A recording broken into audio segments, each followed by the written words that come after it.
हा एक हु दो साधक थे तपस्वी। अब इस काल ने ऐसा जुल्म कर रखा है, पहले तो कोई भक्ति करता ही नहीं, करना चाहता ही नहीं, और करना चाहता तो उसको मिसगाइड करके रखता है। इन दो प्राणियों के प्रेरणा हुई हम भक्ति करें, उनको नकली गुरु से मिला देता है। उन गुरुओं ने उनको बता दिया हा और हु को कि आप जी तपस्याएं करो, तपस्या से भगवान मिलता है। अब दोनों ने तपस्या की,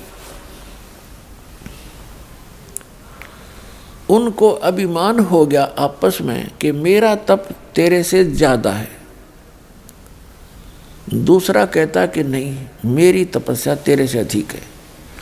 तो दोनों का फैसला, वो अपना निर्णय कराने के लिए ब्रह्मा जी के पास गए। ब्रह्मा जी से पूछा कि हमारा निर्णय करके बताओ, आप तो अंतर्यामी हैं, कि हम में से कौन से का तप ज़्यादा है। ब्रह्मा जी को पता था कि तप से सिद्धियाँ आ जाती हैं, और ये जितने भी ऋषि मुनि थे सिद्धियाँ प्राप्त करके ये सर्प बन गए विषैले। इनके जरा सी भी कोई प्रतिकूल बात कर देता था उसको श्राप दे देते, और जिसका खामियाना श्री विष्णु जी ने भी भोगना पड़ा, जिस कारण से ब्रह्मा जी ने अपने सिर से बला टाल दी और कहा भी मैंने ना तो इतना कोई तुम्हारे जैसा जितना तप किया, और मुझे तो ये सृष्टि के कार्य में बहुत व्यस्त रहना पड़ता है, आप श्री विष्णु जी के पास जाओ। वो विष्णु जी के पास आ गए, विष्णु जी से भी यही प्रार्थना करी। विष्णु जी के भी यही मन में शंका आई कि यदि मैंने, जैसे ब्रह्मा जी ने भी ये सोचा था, यदि मैंने एक व्यक्ति को कह दिया, एक को तो कहना पड़ेगा तेरा ज़्यादा तेरा कम है, तो जिसको भी कम बता दिया वो श्राप दे देगा, वो डर गया, इसलिए अपने सिर से बला टाल दी।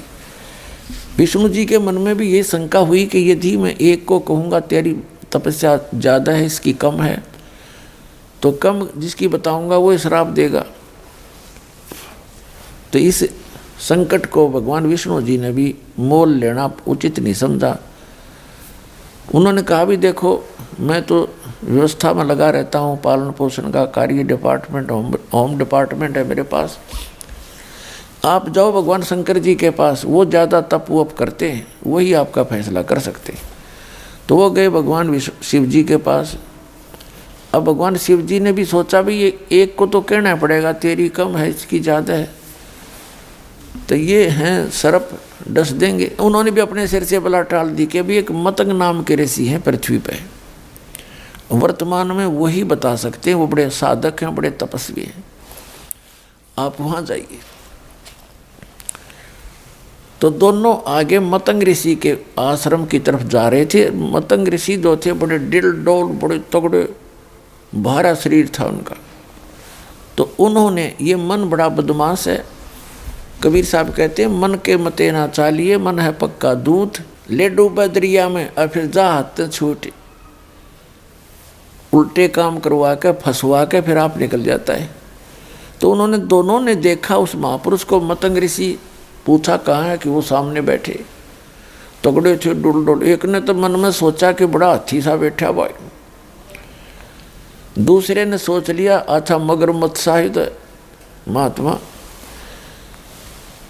तो उन्होंने मतंग ऋषि के पास आकर के कहा, मतंग ऋषि के पास एक सिद्धि थी जो मन की वृत्ति बता देती थी, इसने क्या सोच रखा है। तो मतंग ऋषि से उन्होंने प्रश्न किया कि महाराज, हम में से कौन से की तपस्या ज़्यादा है, कौन शक्तिशाली है, आप निर्णय करो। मैं कहता हूँ मेरी भक्ति ज़्यादा, तपस्या ज़्यादा, ये कहता है मेरी ज़्यादा। मतंग ऋषि ने कहा कि जो तुम्हारे मन में तुमने सोच के आए हो उसी से फैसला होगा। तो आपने क्या सोचा भगवान? आपने ये सोचा था कि मतंग ऋषि बड़ा हाथी सा पड़ा है, तो और आपने सोचा था ये मगरमच्छ जैसा है।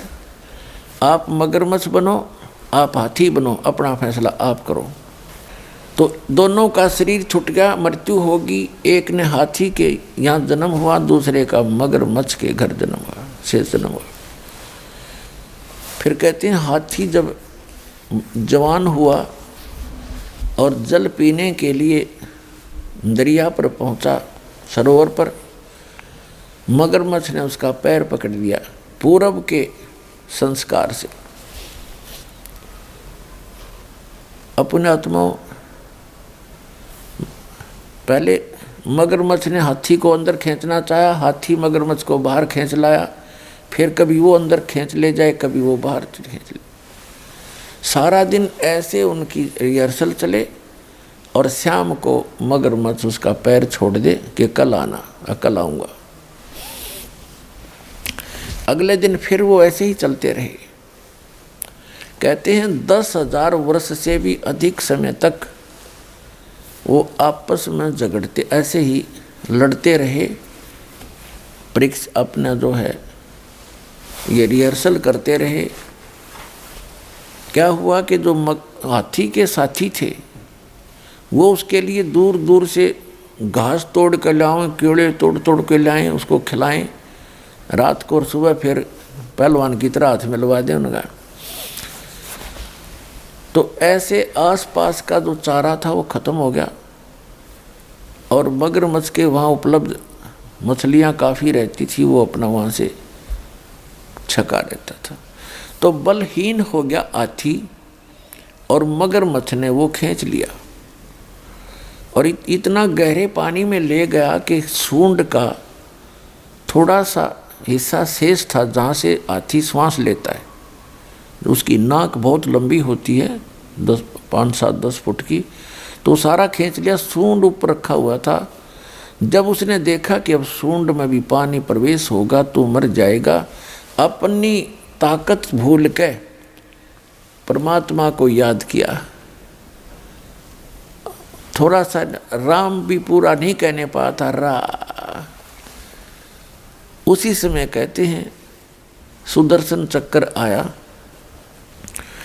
और मगरमच्छ कह लगा, मगरमच्छ ने उसका पैर छोड़ दिया, हाथी बाहर आ गया। अब वहाँ भगवान प्रकट हुए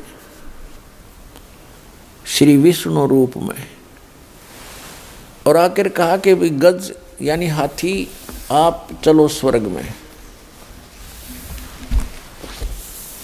तो क्योंकि आपने मुझे कसक के साथ याद किया,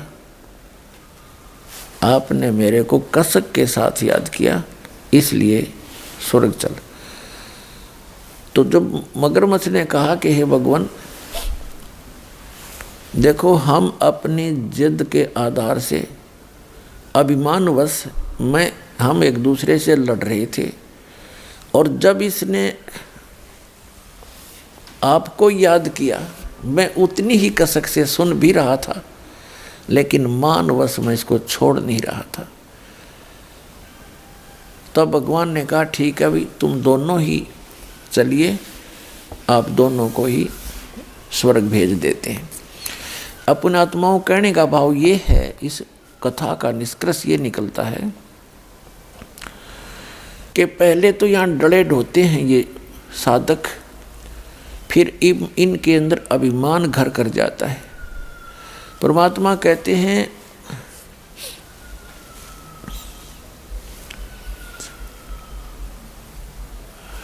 सत्संग की आधी घड़ी और तप के वर्ष 1000 तो भी बराबर है नहीं, कहें कबीर विचार।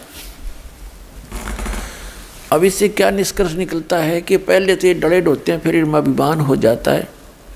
इन सिद्धियों के कारण एक दूसरे से प्रभु पाक जाते हैं, किसी की हानि ज़्यादा कर देते हैं तो लोग उससे डरने लग जाते हैं, उसको पूजने लग जाते हैं इन ऋषियों को, और किसी को वो थोड़ा मोटा लाभ दे देते हैं अपनी पुण्य से, और उनकी अपनी बैटरी डिस्चार्ज होती जाती है और वो थोड़ा बहुत राहत दूसरे को दे सकते हैं। दूसरा ये निष्कर्ष निकला कि तप से तो कोई बात बने नहीं, लास्ट में उन्होंने परमात्मा को कसक के साथ याद किया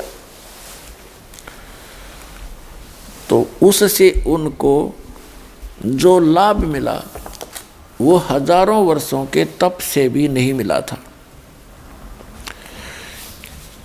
तो परमात्मा कहते हैं चाहे कितना ही तुम तप करो, कितनी अन्य क्रियाएं करो, यदि आपके पास भक्ति नहीं है,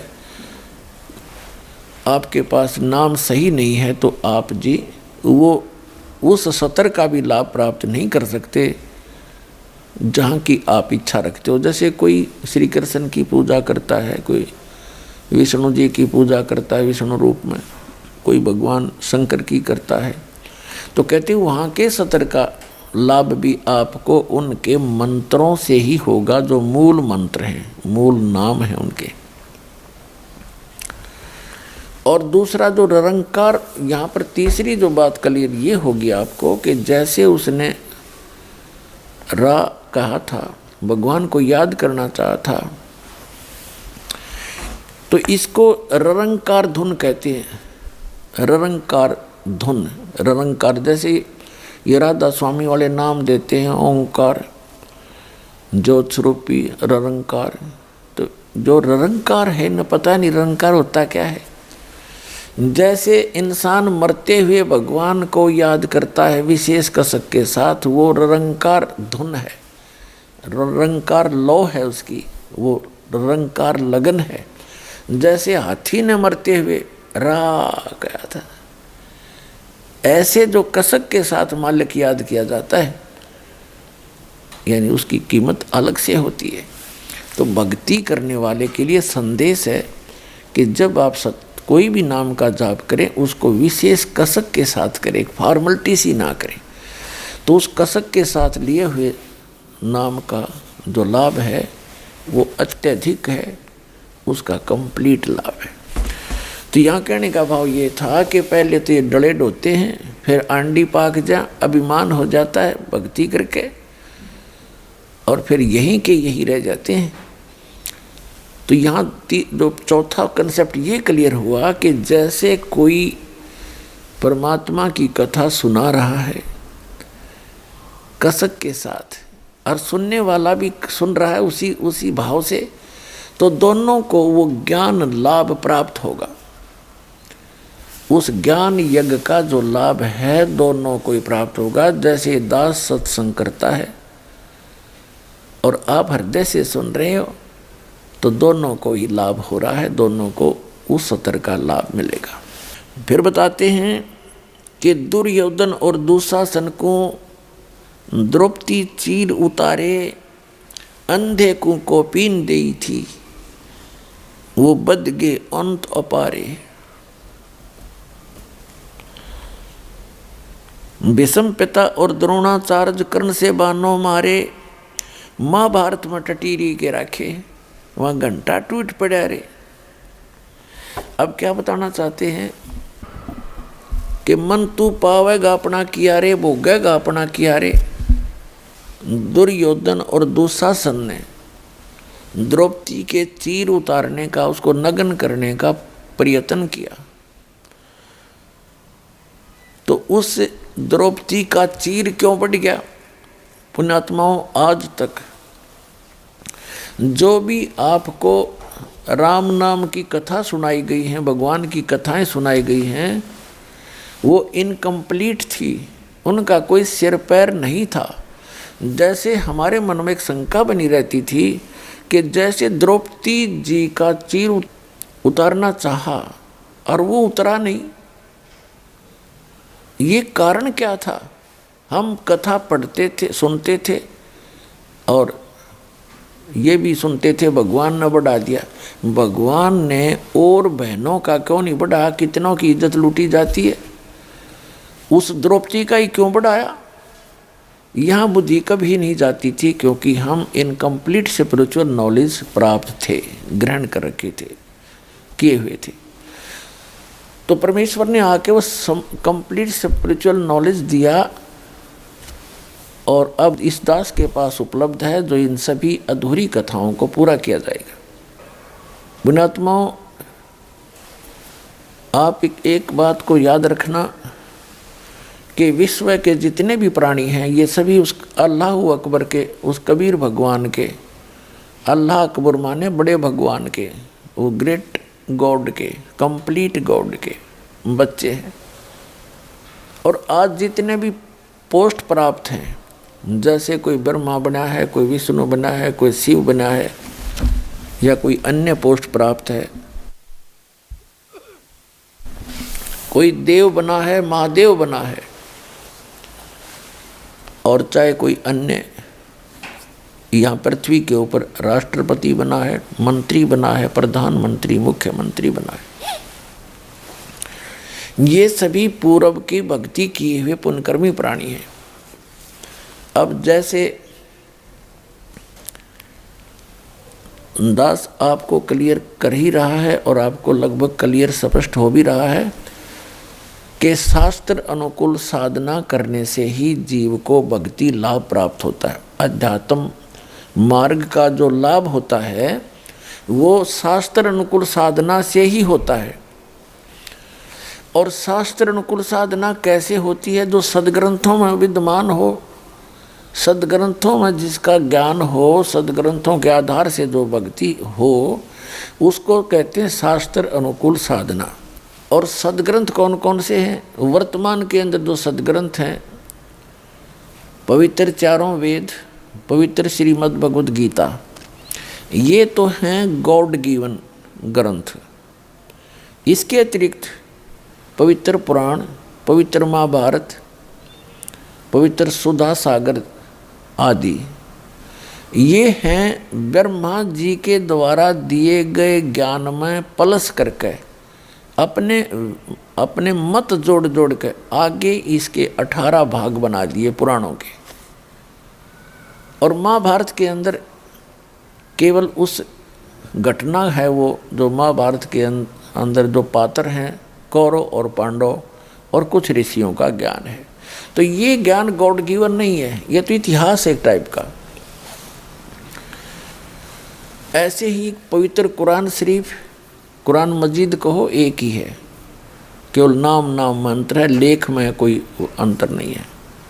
तो ये भी गॉड गिवन है, लेकिन ये पवित्र चारों वेद, पवित्र श्रीमद् भगवद गीता और पवित्र पुराण और पवित्र बाइबल का कुछ अंश, पवित्र बाइबल का जो अंश है वो इस ब्रह्म के द्वारा दिए गए हैं। ये भी गॉड है, ये भी अल्लाह है, ये इनकम्प्लीट गॉड है। जैसे भारत का जो राष्ट्रपति हैं और प्रधानमंत्री हैं, ये कंप्लीट साहब हैं, हमारे साहब हैं। वैसे तो गृह मंत्री सेंटर का वो भी साहब है, और मुख्यमंत्री स्टेट का वो भी साहब है, एक मंत्री गृह मंत्री स्टेट का, प्रांत का, वो भी साहब है, एक कमिश्नर भी साहब है, एक डीसी भी साहब कहलाता है, एक एसडीएम भी साहब कहलाता है, तहसीलदार भी साहब ही कहलाता है। तो इस प्रकार ये सभी साहब हैं, लेकिन ये इनकम्प्लीट साहब हैं, अधूरे साहब हैं, इनका सीमा है, अक्षेत्र है। और कंप्लीट साहब जो है, वो पूर्ण साहब जो है, प्रधानमंत्री है और राष्ट्रपति है। इसी प्रकार जो ब्रह्म है ये इनकम्प्लीट गॉड है, और इसके द्वारा दिया गया ज्ञान इसका इनकम्प्लीट नॉलेज है। लेकिन जितना है वेद और गीता वो सही है, जो कुरान है उस सत्र का ज्ञान वो सही है, लेकिन उसमें ना पवित्र गीता में, ना पवित्र वेदों में, ना पवित्र कुरान शरीफ में, ना पवित्र बाइबल में उस पूर्ण परमात्मा की पूर्ण जानकारी नहीं है। उसके लिए ऑप्शन छोड़ रखा है। पवित्र श्रीमद् भगवद गीता अध्याय नंबर 4 के श्लोक नंबर 34 में, पवित्र यजुर्वेद अध्याय नंबर 40 के मंत्र नंबर 10 में, और पवित्र कुरान शरीफ के सूरत फुरकानी 25 आयत नंबर 52 से 59 में ये स्पष्ट कर रखा है कि वेद ज्ञानदाता, गीता ज्ञानदाता और कुरान शरीफ का ज्ञानदाता कह रहा है कि वो अल्लाह अकबर, यानी वो पूर्ण परमात्मा तो कोई और है जिसने 6 दिन में सृष्टि रची, 7वें दिन तख्त पर जा बैठे, जो सबका उत्पादक है। उसके विषय में कोई तत्वदर्शी संत से पूछो तो वो ज्ञान जो तत्वदर्शी संत बतावेगा वो ना कुरान में है, ना वेद में है, ना गीता में, ना पवित्र बाइबल में। तो वो है कंप्लीट स्पिरिचुअल नॉलेज जो इनके अंदर नहीं है। तो ये जितने भी हैं ग्रंथ, ये इनकम्प्लीट ज्ञान रखते हैं और इनका ज्ञानदाता भी इनकम्प्लीट गॉड है, कंप्लीट गॉड नहीं है, पूर्ण परमात्मा नहीं है। इतनी सी बात। तो ये जो अब आपको ज्ञान प्राप्त है उस कंप्लीट गॉड के द्वारा दिया हुआ, पूर्ण परमात्मा के द्वारा दिया गया ज्ञान है। आज दास आपको उनका दिया हुआ ज्ञान एज ए टेप रिकॉर्डर सुना रहा है और उस परमात्मा की कृपा के बिना अन्य इसको समझ नहीं सके। इस दास के समझ में आया। तो अब क्या होगा, अब हजारों वर्षों तक ये ज्ञान चलेगा, पूरे विश्व में शांति होगी। ये माया को इकट्ठी करने की जो दौड़ लग रही है, आग लगी पड़ी है प्रत्येक प्राणी के अंदर, ये इस ज्ञान से शांत होगी।